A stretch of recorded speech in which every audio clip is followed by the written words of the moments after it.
அனைத்தையும் ஆகாப் இயேசுவேலுக்கு அறிவித்தான்.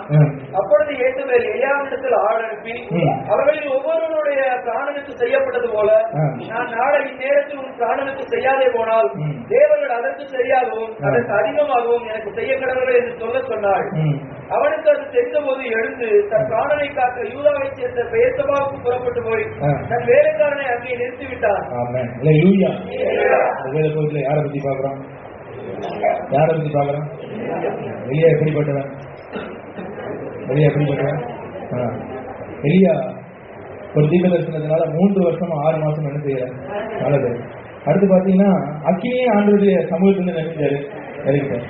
அடுத்து பாத்தீங்கன்னா ஒரு ஜெபத்துல ஒரு பெருமழை தேசத்துல செஞ்சது கடந்து. ஆனா இப்படிப்பட்ட ஒரு பெரிய தீர்க்கதரிசி ஒரே ஒரு வார்த்தை அவனை சோர்ந்து போக பண்ணது பாருங்க. அங்க எசபேல் இந்த ஒரு பிசாசு கோப்பான் இந்த வார்த்தையை கேட்ட போது அவன் என்ன ஆகுறான்னா, அதாவது எசபேல் என்ன சொல்றான்னு கேட்டீங்கன்னா 2வது பக்கம் எசபேல் எலியாவிடத்தில் ஆள் அனுப்பி அவர்களின் ஒவ்வொருடைய பிராணனுக்கும் செய்யப்பட்டது போல நான் நாளை இந்நேரத்தில் உன் பிராணனுக்கு செய்யாவிட்டால் தேவர்கள் அதற்கு என்ன அர்த்தம்னா உன்னை நான் க்ளோஸ் பண்ண போறேன். என்ன செய்ய போறேன்?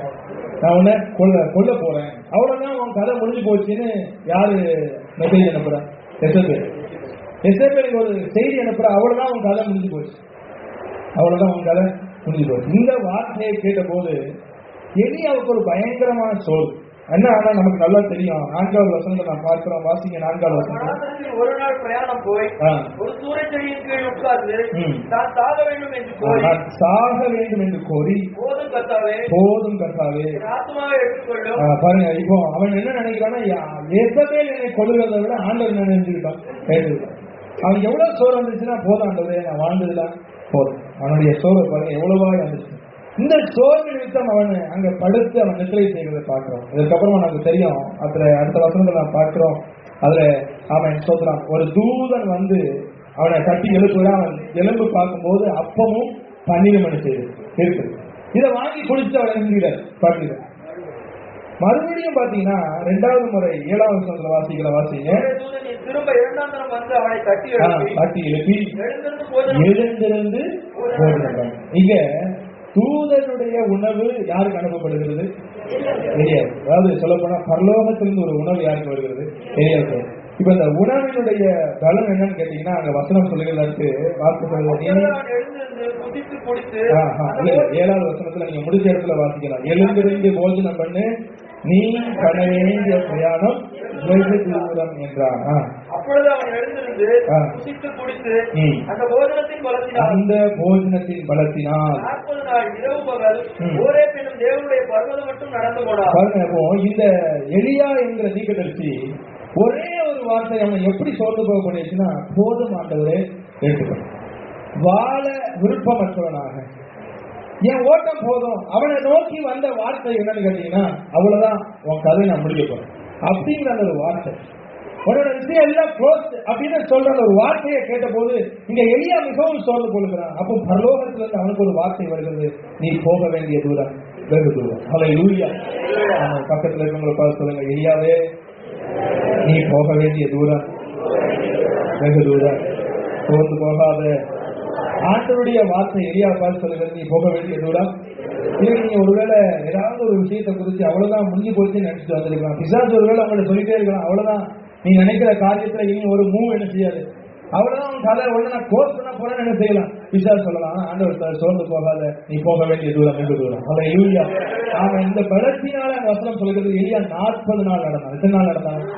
அவன் அப்போ மனுஷனுடைய வார்த்தை ஒரு நாள் வசன படுக்க போறான். ஆனா ஆண்டவருடைய வார்த்தை வருமானால் அவனை ஒருவரால் அசைக்க முடியாது. ஹல்லேலூயா. அவனுடைய பலனை பாருங்க, சோர்ந்து போய் படுத்திருந்தவன் இப்ப 40 நாள் அசராம நடக்கிறான். அதான் அந்த வசனம் சொல்லுது பாருங்க, இரவும் எப்படி இரவும் இன்னைக்காவது ஊரெல்லாம் வெளிச்சான். அவமும் நம்ம நினைப்போம் இருட்டா இருக்கும் போக முடியாதுன்னு செய்வோம் நினைப்போம். அன்னைக்கெல்லாம் லைட்டு கிடையாது, ஒண்ணும் கிடையாது. ஆனா இளைய தீர்க்கதரிசிக்குள்ள ஒரு பலன் வந்து பாருங்க, அதான் பரலோகத்துல இருந்து வருகிற வார்த்தை. அந்த நல்ல காலை வேளை பரலோகத்தின் வார்த்தை நமக்கு என்னன்னா நிகழ்ச்சியாத சோர்ந்து போனார். ஆமா, எலியா பயங்கர விசுவாசத்துல தீரன். அவர் எந்த விஷயம் டவுட் பண்ணல. மழை பெய்யாதுன்னு சொன்னா மழை பெஞ்சா என்ன பண்றதுன்னு என்ன செய்யல, யோசிக்கல. கையளவு மேகம் ஆகாட்ட போய் சொல்றான், பெருமழை வருகிறது. என்ன மழை வருகிறது பாருங்க. பொதுவா சின்ன மேகத்தை பார்த்து யாரும் பெருமழைன்னு சொல்லுவாங்க. அவனோட கூட இருந்தவன் 7 முறை என்ன சொன்னான்னா ஒன்றும் இல்லை. என்ன சொன்னா? ஒன்றும் இல்லை. ஆனா எலியாவுக்கு அந்த விசுவாசம் இருந்துச்சு. அதே எலியாதான் சோர்ந்து போய் சூரிய செடியின் கீழ் படுத்துக் கொண்டான். இன்னைக்கு ஒருவேளை நீங்க ஏதாவது ஒரு காரியத்துல சோர்ந்து போய் இருக்கலாம், அவ்வளவுதான் நினைக்கலாம், பிசாசு உங்களை பார்த்து சொல்லலாம், அவ்வளவுதான் கதையில இனி ஒரு மாற்றம் இருக்காது, இந்த காரியம் முடிந்து போனதுன்னு சொல்லலாம். ஆனா ஆண்டவருக்காக சோர்ந்து போகாத, நீ கடலிய தூரம் கொஞ்ச தூரம் அவருடைய வார்த்தை நம்மோடு கூட இருக்கு. எலியாவை ஆண்டவர் முன்னோக்கி தலைவர் என்ன செய்யலாம் பார்க்கலாம். அதாவது ஒரு ஊழியக்காரர் இப்படியே சொல்லுவாரு, எசபேல் ஒரு சவால் விட்டான், ஒன்ன நாளைக்கு நான் என்ன செய்ய போறேன். ஆனா அந்த எலியாவை ஆண்டவர் இன்னை வரைக்கும் என்ன விடல, சாக பிசாசு சவால் விடும் போது சில நேரத்துல நம்மை அவன் வாழ வைக்க நம்முடைய ஆண்டவர் பெரிய பிசாசு சில நேரத்துல உங்களை நோக்கி சவால் விடலாம், ஒரு கதை முடிஞ்சது, ஒரு க்ளோஸ், இந்த காரியத்துல ஒரு முடிவு இல்லை அப்படின்னு சொல்லி என்ன செய்யலாம். ஆனா அவன் வார்த்தைகளுக்கு முன்பாய் நம்ம ஏற்கப்பட்ட நம்முடைய ஆண்டவர் அல்ல. மரித்ததனுடைய காரியத்தை பார்த்தீங்கன்னா அவர் ஜன்னல் இருந்து தள்ளப்பட்டான், தலை விடுத்து திட்டு போனான், அவருடைய ரத்தத்தை நாய் நக்கினான். ஆனா அந்த எலியா அவன் அக்கினி ரதத்தில் எலியா காண இதோ பரலோகத்தில் எடுத்து செல்லப்படுகிறான். அவனுக்கு வசனம் சொல்லுகிறது, இன்றளவும் மறிக்காமல் தேவ சமூகத்துல அந்த எலியா காணப்படுகிறான். சொல்லுவேன், பிசாசு நமக்கு விரோதமா சில நேரத்தில் சவால் விடும் போது அவனுக்கு முன்பாய் நம்மை நிற்க வைக்க, அவனுக்கு முன்பாய் நம்மை வாழ வைக்க நம்முடைய ஆண்டவருக்கு முடியும். அந்த காலையில் நான் சொல்லுவேன், அன்றைய சமூகத்தை சோர்ந்து போகாதீங்க, நீங்க போக வேண்டிய தூரம் வெகு தூரம். பார்க்க வேண்டிய காரியம் நிறைய இருக்கு. அவ்வளவுதான் நடக்க வேண்டிய ஒரு இடத்துல நாம இல்ல, இன்னும் என்னை கொண்டு கட்டல் செய்ய வேண்டிய காரியம் உண்டு. இன்னும் தேவன் என்னை காணப்பட வேண்டிய வாரியங்கள் நிறைய இருக்கு. ஆக நான் சோர்ந்து போக வேண்டிய தேவையில்லை. அதுக்காக இன்னொரு நபர் உங்க வாழ்க்கையில நான் காண்பிக்க விரும்புகிறேன். தாவீதை குறித்து நான் பார்ப்போம். ஆனால் சங்கீதம் 40வது சங்கீதம் அதுல 12வது வசனத்தை வாசிக்கலாம். சங்கீதம் 40:12 பாருங்க. சங்கீதக்காரன் தாவீது சொல்றான், 1-2 பிரச்சனை இல்லைங்க, ஏகப்பட்ட பிரச்சனை. நான் சொல்றேன், எண்ணிக்கைக்கு அடங்காத என் அக்கிரமங்கள் என்னை தொடர்ந்து பிடித்தது. அது சில நம்ம சொல்லுவோம், என் தலையே நூக்க முடியல, அவ்வளவு பிரச்சனை என்ன செய்யும், தலை தூக்க முடியலன்னா அவ்வளவு பிரச்சனை நம்ம என்ன செய்யும். அதான் சங்கீதக்காரங்க சொல்றா பாருங்க, நான் நிமிர்ந்து பார்க்க கூடாது இருக்கிறது, அவைகள் என் தலை மயிலும் என் இருதயம். பாருங்க, சங்கீதக்காரங்க தாவீது சொல்றான், எண்ணி முடியாத பிரச்சனை. நிறைய நேரத்தில் நமக்கு அப்படிதான் தோணும், ஒரு பிரச்சனையா 2 பிரச்சனையா நான் சொல்லி அழுகிறதுக்கு எவ்வளவு பிரச்சனை, நான் என்ன போய் சொல்றது, எங்க போய் சொல்றது, நான் சோமனை பார்த்து நடக்கலையே, நீங்க தாவீது சொல்றான் தலை நிமிர்ந்து பார்க்க முடியல, அவ்வளவு பிரச்சனை என் வாழ்க்கையில, நான் சோர்ந்து போய் காணப்படுகிறேன். நிறைய நேரத்தில் நம்முடைய வாழ்க்கையில நிறைய பிரச்சனைகள் இருக்கும், தலை நிமிர்ந்து கூட பார்க்க முடியல. நான் ஆண்டவரை விசுவாசிக்கிறேன், ஆண்டவரை நம்புறேன். நிறைய நேரத்தில் பாருங்க, கூட இருக்கிற ஜனங்கள் நம்மை சோர்ந்து போக பண்ணுவாங்க. என்ன பண்ணுவாங்க, எப்ப நீ ஆண்டவர் தானே செய்யற, நீ ஜோமன் தானே செய்யற, தேவன் தானே இருக்கிற அப்படின்னு ஜனங்கள் நம்ம என்ன செய்யப்படுவாங்க, சோர்ந்து போடப்படுவாங்க. அதனால தாவீது சொல்லுகிறான், என் தலையை நிமிர்ந்து என்ன செய்ய முடியல. நாங்க சொல்றோம் பாருங்க, நான் நிமிர்ந்து பார்க்க கூடாது இருக்கிறது. நிறைய நேரத்தில் நமக்கே வெட்கம், நான் ஆண்டவருடைய பிள்ளை, ஆண்டவரை தேடுறேன், எனக்கே பிரச்சனை கேட்டீங்கன்னா அந்த இடத்துல நம்ம பிடன் கூடணும். இங்க சொல்றேன், என் இதயம் என்ன செய்யறது, சோர்ந்து. ஆனா என்ன சொல்லி சேர்த்துக்கலாம் பாருங்க, 17ஆம் வசனம் வாசிக்கும். நான் சிறுமையும் எளிமையுமானவர், கர்த்தரோ என்மேல் என்னவா இருக்கிறார், நினைவா இருக்கிறார். உங்கள் பிரச்சனைகள் நிறைய இருக்கலாம், உங்க போராட்டங்கள் நிறைய இருக்கலாம், ஆனா சங்கீதக்காரன் சொல்ற கர்த்தர் என்மேல் நினைவா இருக்கிறார். எண்ணி முடியாத பிரச்சனை தாங்க, தலை நிமிர முடியாத பிரச்சனை தாங்க, என் தலை முடியவிடைய பிரச்சனை அறியுங்க. ஆனா நான் சொல்றேன், சிறுமையும் எளிமையுமானவர், ஆனால் கர்த்தர் என்மேல் எப்படி இருக்கிறார், நினைவா இருக்கிறார். உங்க பிரச்சனை உங்களை விட அதிகமா இருக்கலாம், உங்க செலுத்தை விட அதிகமா இருக்கலாம், உங்களால தாங்க முடியாததா இருக்கலாம், ஆனால் வசனம் சொல்லுகிறது உங்கள் மேல அவர் நினைவா இருக்கிறார். சோர்ந்து போகிறேன், என் இருதயம் என்ன செய்து போகிறது, சோர்ந்து போயிருக்கிறீங்களா, நினைச்சுக்கோங்க. நாம் சிறுமையும் எளிமையுமானாலும் கர்த்தர் நம்ம நினைவா இருக்கிறார். கர்த்தர் நம்ம எப்படி இருக்கிறார், பக்கத்துல சொல்லுங்க, சோர்ந்து போகாதீங்க, கர்த்தர் உங்கள் மேல் நினைவா இருக்கிறார், கர்த்தர் உங்கள் மேல் நினைவா இருக்கிறார். அடுத்த அந்த வார்த்தை அப்படி தொடரும் போது சொல்றா பாருங்க, தேவரீர் என் துணையும். ஆண்டவர் பகல் சொல்லுங்க, ஆண்டவர் உங்களுக்கு துணையா இருக்கிறார், ஆண்டவர் உங்களை விடுவிக்கிறவரா இருக்கிறார். அதனால சோர்ந்து போகாது. சொல்றான், ஆண்டவரே இந்த 12ஆம் வசனத்தையும் 17ஆம் வசனத்தையும் பக்கத்துல வச்சுட்டு பார்த்தனா அவனுடைய குழப்பமும் அதற்குள் அவனுடைய ஆறுதல் நமக்கு இருக்கு. அவன் புலம்போது சொல்றான், ஐயா முடிய விட என் பிரச்சனை என்ன இருக்கு, 1 இல்ல 2 இல்ல, முடிய விட முடி எண்ணி பார்க்க முடியாது. அதனால ஆண்டவத்துல உங்கள் தலை முடி என்ன செய்யப்பட்டிருக்கிறது, என்ன பண்ணி. ஆனா சொல்றாங்க முடிய விட என் பிரச்சனை என்ன இருக்குது ஆண்டவரே, என்னால எண்ணி முடியல. நம்ம எண்ணி நடந்தாத பிரச்சனை. அந்த 12ஆம் வசனத்தை பார்க்கும்போது எனக்கு உண்மையிலே சொல்ல போனா தாவீது வாழ்க்கையில் அப்படிதான் இருக்கும். இந்த சிறுமையும் எளிமையும் இருக்கு பாருங்க, அந்த வார்த்தையை சும்மா நம்ம கடந்து போயிடும். அது என்ன அர்த்தம்னா, ஒரு சிலர் கண்டுக்க மாட்டாங்க பாருங்க. அதாவது சில நேரத்துல இந்த ஏழைகளா இருந்தா சொந்தக்காரங்க கூட என்ன நீங்க செய்ய மாட்டாங்க, கேட்க மாட்டாங்க. அந்த மாதிரி சிலர் நம்ம சமுதாயத்துல நெருக்கப்பட்டவர்களாக ஒடுக்கப்பட்டவர்களாக காணப்படும். ஜனங்கள் நம்மளை நெகிழ் பண்ணலாம், உதவி தரலாம், இப்போ இவனா அப்படின்னு என்ன செய்யலாம் நினைக்கலாம். ஆனா நான் சிறுமையும் எளிமையுமானவன் கர்த்தர் என்ன செய்யல. தகப்பன் கூட மறந்து போயிட்டான் தாவீதை ஃபங்க்ஷனுக்கு அழைக்கிறதுக்கு. வீட்டுல ஒரு ஃபங்க்ஷன் நடக்குது, வீட்டுல ஒரு பெரிய தீர்க்கதரிசி வந்திருக்கிறார், அங்க ஒரு விருந்து நடக்கிறது. விருந்தின் அழைப்பு யாருக்கு வரல, அவன் அவங்க அப்பா கூட என்ன செய்யல, நினைக்கல. அண்ணன் தம்பி நினைக்கல, எப்ப தாவீது வரலன்னு கேட்கல. அவனுடைய அம்மா கேட்கல, ஐயோ தாவீது என்ன செய்யல, வரல. ஆனா ஆண்டவர் என்னவே செய்யல, மறக்கல. அதான் சொன்னா சிறுமையும் எளிமையுமானவன் கர்த்தர் என்ன செய்திருக்கிறார். நாம் சிறுமைப்படுத்தப்படலாம், நாம் நெருக்கப்படுத்தப்படலாம், ஆனால் வசனம் சொல்கிறது அவர் நம்மையில நினைவாயிருக்கிறார். அவர் நம்மை மறந்து விடுகிற தேவன் அல்ல. வசனம் சொல்கிறது அன்பின் பிரயாசங்களை அவர் மறந்து விடுகிறதுக்கு அவர் அநீதியுள்ள தேவன், அவர் அநீதியுள்ள தேவன் அல்ல. அதான் சீக்கிரத்துல நியாயம் செய்யும். அல்லேலூயா. அதனால நான் 2வது சொல்றேன், சோர்ந்து போகாதீங்க, அவர் நம்மையில நினைவாக இருக்கிறார். அல்லேலூயா.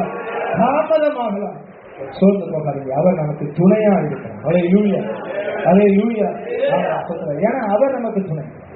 ஆமா பாருங்க, இந்த இஸ்ரவேல் ஜனங்கள் திரைப்புக்கு போகும்போது ஒரு வார்த்தையை சொல்லி ஏசாயா அனுப்புறார். ஏசாயா 35ஆம் அதிகாரம் 4வது வசனம், 3வது 4வது வசனம் வாசிங்க. தளர்ந்த கைகளை திடப்படுத்தி தள்ளாடுகிற முழங்கால்களை பலப்படுத்துங்கள். மனம் பதறுகிறவர்களை பார்த்து நீங்கள் பயப்படாதீர்கள், இடம் கொள்ளுங்கள். இதோ உங்கள் தேவன் நீதியை சரி கட்டவும், உங்கள் தேவன் பதிலளிக்கவும் அவர் வந்து உங்களை. இந்த வாசகத்துல 4வது தொடர்ந்து மனம் பதறுகிறவர்களை பார்த்துதான் சோர்ந்து போகிறவர்கள். மனம் தளர்ந்தவர்கள். நீங்க ஒருவேளை நீங்க ஒரு சில காலத்துல மனம் தளர்ந்து போயிருக்கலாம், அவ்வளவுதான் போல இருக்கு, சோர்ந்து போயிருக்கலாம். எலியா என்ன ஆனா மனம் தளர்ந்து போனான், அவன் சோர்ந்து போனான். ஐயோ நான் சாக வேண்டும் என்று விரும்புகிறான். மனம் பதர்ந்து ஒருவேளை தேவ சமூகத்துல காணப்படும். வசனம் சொல்லுகிறது, மனம் பதறுகிறவர்களை பார்த்து உங்கள் தேவன் என்ன செய்கிறார், அவன் வருகிறார். என்ன செய்தார், உங்கள் தேவன் என்ன செய்கிறார், வருகிறார். நம்முடைய பிரச்சனை மத்தியில, நம்முடைய போராட்டத்துல யாரு வந்தாலும் வரலனாலும் நம்முடைய ஆண்டவர் நமக்காக வந்து நிற்பார். அவன் நம்முடைய ஆண்டவர் நமக்காக வருவார். அவன் உறவு வரல, அவன் வரல, இவன் வரலன்னு வருத்தப்படுறதை விட எனக்காக என் தேவன் என்ன செய்வார். இங்கேயும் பாருங்க, ஏசாயா எந்த பதில் அவனுக்கு சொல்ல, மனம் பதறுகளை பார்த்துதான் உன் தேவன் என்ன செய்வார், வருவார். அதான் ஆண்டவர் சார், தேவன் எனக்கு என்னவா இருக்கிறார், துணையா இருக்கிறார். தகப்பன் கேட்கல, அவன் சகோதரர்கள் கேட்கல. ஆனா இப்ப சாந்தரின் வாயிலிருந்து ஒரு வாய்ப்பை வருகிறது. இன்னும் உங்களுக்கு யாராவது இருக்காங்களா? இப்ப அவர் சொல்றான், நான் வர, அவன் வர வரைக்கும் நானும் செய்ய மாட்டேன். இப்ப சாம்பல் சாப்பிடலாம், ஒருத்தர் என்ன செய்ய முடியாது, சாப்பிட முடியாது. இன்னொன்னு அந்த சம்பவத்தை பாத்தீங்கன்னா, தாவீது வரும்போது சாம்பல் என்ன செஞ்சுட்டு எழுந்து என்ன செய்ய, அவனை அபிஷேகம் பண்ணும். இப்ப அவன் எழுந்துனா எல்லாரும் எழுந்துக்கணும். இப்ப யாருக்கு மரியாதை கேட்டீங்க, அந்த இடத்துல யாருக்கு அவன் மறக்கப்பட்டிருக்கலாம், எளிமைப்படுத்தப்படலாம். அதாவது அந்த இடத்துல வசனம் சொல்லுவாங்க, அந்த இடத்துல சிறியவன் இருக்கிறான். ஆனா இங்கிலீஷ்ல பாத்தீங்கன்னா லீஸ்ட் ஒன்.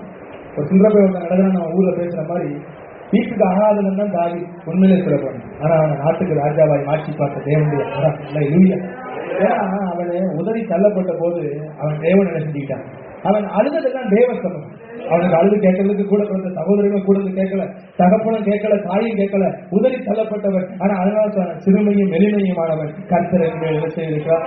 நினைத்து இருந்ததுனாலதான் சாமுவேல் சொல்லி அனுப்புறார், அவனை ஆள் அனுப்பி அழைக்குவான். ஆள் அனுப்பி என்ன செய்ய அழைக்குவான், ஆள் அனுப்பி அவன் சோத்துறான். அவனை ஒதுக்கி நிறுத்தின போது இப்போ முழு குடும்பம் யாருக்கு காத்திருக்க கேட்டீங்கன்னா, தாவீது காத்திருக்கு. இங்க சோர்ந்து போயிருக்கலாம் ஜனங்கள் மூலமா, அவன் சுற்றிலும் இருக்கிற ஜனங்கள் மூலமா. ஆனா ஆண்டவருடைய வசனம் சொல்லுங்க, அவர் உங்கள் மேல நினைவாக. இங்க வசனம் சொல்லுகிறது, மனம் பதறுகிறவர்களை பார்த்து சொல்லுங்க, தேவன் பதிலளிக்க என்ன செய்வார், வருவார். அவர் வருவார். அங்க வசனம் சொல்லுங்க, அவர் எனக்கு என்னவா இருக்கிறார், துணையா இருக்கிறார். அவர் எனக்கு என்னை விடுவிக்கிறவரா என்ன செய்தார் இருக்கிறார் என்று சொல்லுகிறத நான் பார்க்கிறோம். அல்லேலூயா. இந்த இஸ்ரவேல் ஜனங்கள் சிறையில் போகும்போது இன்னொரு வார்த்தையை சொல்லி செப்பனியா அனுப்புவதை பார்க்கிறோம். பாருங்க, செப்பனியா தீர்க்கதரிசன புத்தகம் எடுங்க, அங்க ஒரு வார்த்தை இருக்கிறது. வார்த்தை எல்லாம் கடந்த நாட்கள் ரொம்ப யோஜனமா இருக்கிறது. வாசிங்க 3ஆம் அதிகாரம் 16ஆம் வசனம். செப்பனியா எருசலேமை பார்த்து பயப்படாதே என்றும் சீயோனை பார்த்து உன் கைகளை தளர விடாதே. உன் கைகளை அங்க வசனம் சொல்கிறது, பயப்படாதே, உன் கைகளை என்ன செய்ய விடாதே.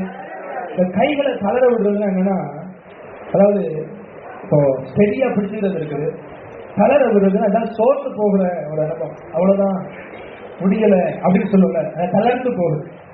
அது இந்த சோர்ந்து போகிறதுங்கிற வார்த்தை ஏற்று சொன்னா சோர்ந்து போகாம ஜோம் பண்ணுங்க பாருங்க. அந்த வார்த்தையில டோன்ட் லூஸ் யுவர் ஹார்ட் அப்படின்றது. அதான் இருந்தே மனசு விட்டு போச்சு. சில விஷயத்த நம்ம சொல்லுவோம், மனசு விட்டு போச்சுங்க, என்ன போச்சு, மனசு விட்டு போச்சு, நீ அதை பத்தி பேசி பிரயோஜனம் இல்லை, மனசே எனக்கு என்ன செஞ்சு போச்சு, விட்டு போச்சு. அந்த மாதிரி ஒரு காரியம். நீங்க இந்த இஸ்ரவேல் ஜனங்களை பார்த்து சிறையிருப்புக்கு அனுப்பும் போதே ஆண்டவர் ஒரு வார்த்தையை சொல்லி அனுப்புறாரு, ஆமென் சோத்திரங்கள், ஆமென் சோத்திரங்கள், கைகளை என்ன செய்யாதீங்க, தளர விடாது. எனக்கு ஒரு சில காரியங்களை பார்த்து நீங்களே தளர்ந்து போயிருக்கலாம், அவ்வளவுதான் போல இருக்கு, என்ன செய்வது, உங்க மனம் தளர்ந்து போய் காணப்படலாம். ஆனா ஆண்டவர் என்ன செய்யாத, பயப்படாத, தளர்ந்து போகாத. ஏன்னா இந்த வார்த்தை என்ன சொல்லி கேட்டுதான் பாருங்க. 15ஆம் வசனத்துல வாசிங்க, 15ஆவது வசனம். கர்த்தர் உன் ஆக்கினைகளை அகற்றி உன் சத்துருக்களை விலக்கினார். பாருங்க, ஆண்டவர் கொடுத்த இஸ்ரவேலின் ராஜாவாகிய கர்த்தர் பாருங்க சொல்றாரு, இனி தீங்கை சொல்லுங்க, இனி தீங்கை காண்பதில்லை. ஆமா, மனம் கலந்து போகாதீங்க, தேவன் உங்களோடு கூட இருக்கிறார். வசனம் சொல்றாரு பாருங்க, உன் சத்துருக்களை விளக்கும்படி, உன் தீமைகளை விளக்கும்படி உன் தேவனாகிய கர்த்தர் உன் நடுவில் என்ன செய்தார். அதனால வசனம் சொல்லுகிறது, உன் கைகளை என்ன செய்ய விடாத, உன் கைகளை என்ன செய்ய விடாத, கலர விடாத. அவன் அடுத்து ஆண்டவரை பத்தி இன்னொரு வார்த்தை பாருங்க, 14ஆம் வசனத்துல, உன் தேவனாகிய கர்த்தர். நீங்க எல்லாத்தையும் நல்லா புரிஞ்சுக்கணும். சங்கீதக்காரங்க தாவீதுடைய வாழ்க்கையில இங்கேயும் சொல்லுவேன், வசனம் என்ன சொல்லுதுன்னா, எல்லாரும் கைவிடும் நாள் வரும், எல்லாரும் கைவிடும் நிமிடம் வரும். ஆனா வசனம், நான் உங்களை விட்டு விலகுவதும் இல்லை. நான் அடிக்கடி எங்க சபையில சொன்னேன், வாக்கு தத்துவத்திலே பெரிய ஒரு வாக்கு தத்துவம், நான் என்னோட கூட இருக்கேன். ஆண்டவர் சொன்னார் பாருங்க, நம்ம நிறைய நேரம் வானமே இறுதி போன மாதிரி இருக்கணும். அதான் சொன்னாரு, வானமும் பூமியும் வழிந்து போனாலும் இதோ உலகத்தின் முடிவு பரியந்தம் நான் உங்களோடு. உண்மையிலே ஒரு பெரிய ஒரு வாக்குத்தத்தனா ஆண்டவர் பைபிள் முழுவதும் சொல்றாங்க, நான் உங்களோடு கூட. ஆண்டவர் நம்மோட கூட என்ன செய்யறார், எல்லாரும் கைவிடும் நாளும் நேரமும் என்ன செய்யும். ஆனா ஆண்டவர் ஒரு நாள் நம்ம என்ன செய்வதில்லை, எல்லா சூழ்நிலையும் நம்மளோட இருக்கிறார். இந்த வசனம் சொல்கிறது, அவர் உள்நடுவில். ஆமா, அடுத்து பாருங்க, அவர் வல்லமை உள்ளவர். அவர் எப்படிப்பட்டவர், அவர் எப்படிப்பட்டவர் சொல்லுங்க, தளர்ந்து போகாதீங்க, உங்க காரியத்துக்கு முடிவு இன்னும் வரல. அவர் வல்லமை உள்ளவர், அவர் உங்களோடு கூட இருக்கிறார், அவர் ராஜா, அவர் உங்களோடு இருக்கிறார். ரெண்டு ஆண்டவர் அட்ரஸ் பண்றார். ஒண்ணு இஸ்ரவேலின் ராஜாவாகிய கர்த்தர், இரண்டாவது இங்க அட்ரஸ் பண்ண போது அவர் வல்லமை உள்ளவர். அடுத்த வாசம், அவர் வெற்றிப்பார். ஏதாவது ஒரு காரியத்துல நீங்க சிக்கி போய், ஐயோ ஒன்றும் செய்ய முடியலையே, சிக்கொண்டு போய் காணப்படுறது, என்ன செய்யறது, தலையிலுக்க முடியலையே, பிரச்சனைகள் அதிகமா இருக்கிறத காணப்படலாம். ஆனா வசனம் சொல்லுங்கள், அவர் உங்களை வெற்றிப்பார். அல்லேலூயா. அவர் என்னை எனக்கு துணையா இருக்கிறார், அவன் தேவன் எனக்கு துணையா இருக்கிறார், அவர் என்னை விடுவிக்கிறவரா இருக்கிறார். சங்கீதக்காரன் சொல்லுங்க, அல்லேலூயா. சிறுவை ஜனங்களை இப்படிதான் சேர்த்துக்கிறார். அல்லேலூயா. சொல்றேன். அதே போல வேதத்துல நீ வாசிக்கும் போது ஒரு மனிதரை பார்த்தனா அவன் சொல்றான், அவன் சோர்ந்து போகலன்னு சொல்றான். பாருங்க, 2 கொரிந்தியர் 4ஆம் அதிகாரம் 1ஆம் வசனத்துல வாசிக்கலாம். வாசிக்க 2 கொரிந்தியர் 4:1 வாசிங்க.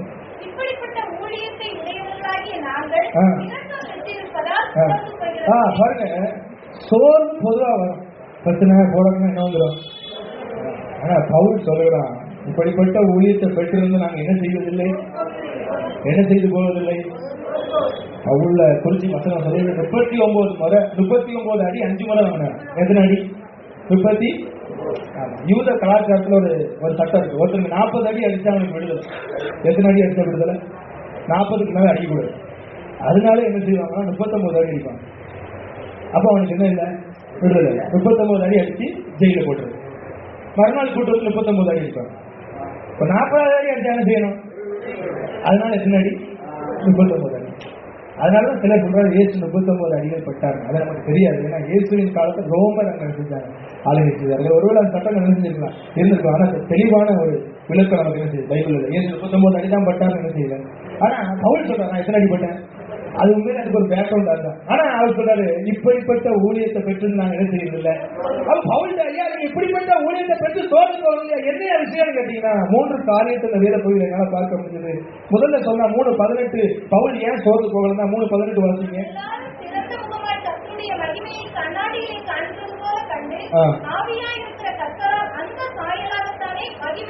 இந்த வார்த்தை என்ன நல்லா கவனிங்க. அந்த சாயலாகத்தினை மகிமையின் மேல் மறுரூபப்படுகிறோம். அப்போ இந்த உலகத்திலேயே அவரோட அனுபவத்தை சொல்றாரு. மகிமையின் மேல பாருங்க, நமக்கு ஒவ்வொரு நாளும் புதிய மகிமை என்ன செய்யறாரா. அப்போ இவர் சோர்ந்து போகாதது காரணம் என்ன சொல்றாங்க, மகிமையின் மேல என்ன அடைகிறேன், மகிமையின் மேல மகிமை எனக்கு மறுரூபமாக்கப்படுகிறேன். அதனால நான் என்ன செய்யப்படுகிறது இல்ல. அவர் சோர்வு வரும்போது நம்ம என்ன செய்யணும், ஆண்டுடைய சமூகத்தை ஆண்டுடைய மகிமையினால் என்ன செய்யுங்க நிரப்புங்க. அப்படியே மகிமை நம்ம மேல வரும்போது, அப்படியே மகிமை நம்முடைய வாழ்க்கை வரும்போது நம்ம சோர்ந்து போவதில்லை. அல்லேலூயா. மகிமை தேவை. எப்படியா சோர்ந்து போகாம இப்படிப்பட்ட ஊழியத்தை செய்றீங்கன்னு கேட்டா பாருங்க, நிர்வாணமா இருந்தாலும் சொல்றேன், கடலை விடப்பட்டேன்னு சொல்றான், இனத்திறத்தால் கைவிடப்பட்டேன்னு சொல்றான். ஆனா சொல்றான் சோர்ந்து போகிறது இல்லை. அல்லேலூயா. அவன் எப்படியா சோர்ந்து போகிறவங்க சொல்றான், மகிமையின் மேல் மகிமை என்ன செய்யறேன் அடைகிற தேவ சமூகத்தின் நாட்கள் நமக்கு தேவை. அந்த மகிமையின் மேல மகிமைங்கிற அனுபவம். அல்லேலூயா. சோர்ந்து போகும்போது அதை கேட்கணும். 1வது வசனத்துல அதுல அந்த வார்த்தை, நாங்கள் இரக்கம் பெற்றிருப்பதால் எதனால சோர்ந்து போகிறது இல்லை. இந்த சோர்ந்து போகாம இருக்கிறது நமக்கு வீரம் தேவையில்லை, தேவ இரக்கம். நிறைய நேரத்துல அழுகிறவங்க சொல்லுவாங்க, ஒரு ஆம்பளை அழுதானா ஆம்பளை மாதிரி எப்படி இருக்கணும் சொல்லுங்க, எப்படி இருக்கணும் ஆம்பளை மாதிரி. உண்மையிலே ஆம்பளை பிள்ளை அழுகக்கூடாதா, அழுகலாம். ஆனா பொதுவாக என்ன சொல்ல, ஆம்பளை மாதிரி இருக்கணும் தைரியமா. ஆனா வசனம் என்ன பாக்குறோம்னா, இரக்கம் பற்றிருக்கிறதா நினைச்சது இல்ல, தைரியமா இல்லையா அப்படிங்கறது தவிர்த்து போகிறது இல்லை. இதுக்கு ஒன்றும் பெரிய வித்தனம் ஒண்ணு இல்ல, தேவ இரக்கம் நீங்க நினைச்சு. அப்ப நமக்கு நம்ம ஆண்டுகிட்ட சோர்ந்து போகும்போதெல்லாம் கேட்கணும், ஆண்டவரே கிருபை தாங்கப்பா, என்ன தாங்கப்பா, கிருபை தாங்கப்பா. சோர்ந்து போகிற ஆண்டவரே, அப்ப சோர்ந்து போகிறது பாவம் என்று. ஐயோ நான் சோர்ந்து போகிறேன் மனுஷன் தான். அப்பதான் நமக்கு என்ன தேவை, இரக்கம் தேவை. அல்லேலூயா.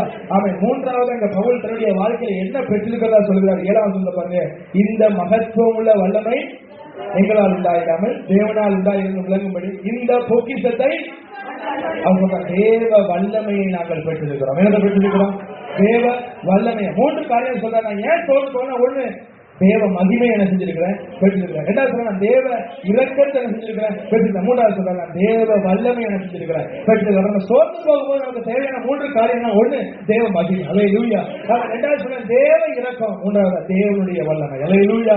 தேவன் வல்லமை உள்ளவர், அவரை ரசிக்கிறது இல்லை, அந்த வல்லமை நமக்கு இருக்கிறார். அல்லேலூயா. இந்த வல்லமை எதற்கான, அந்த சோதனையை சகிப்பதற்கு. அதனால இங்க பவுல் 8வது சொல்றாங்க, எப்பக்கமும் நெருக்கப்பட்டு நாங்கள் இடப்படவதில்லை, ஒடுங்கி போவதில்லை, கலக்கமடைந்தும் மனமுறிவடைவதில்லை, துன்பப்பட்டும் கைவிடப்படுவதில்லை, கீழே தள்ளப்பட்டும்.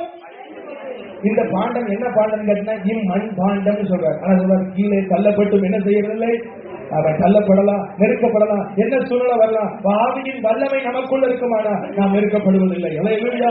நாம் சோர்ந்து போவது கடைசியா ஒரே ஒரு காரியத்தை சொல்லி நான் முடிக்க வருவேன். நாம் சோர்ந்து போனா, மனம் தளர்ந்து போனா என்ன, ஒரே ஒரு வசனத்தை வாசித்து நான் செய்தினாரு. அவன் அப்பனுடைய கையில கொடுத்து வரும்போது யாத்திராகமம் 17ஆம் அதிகாரம்.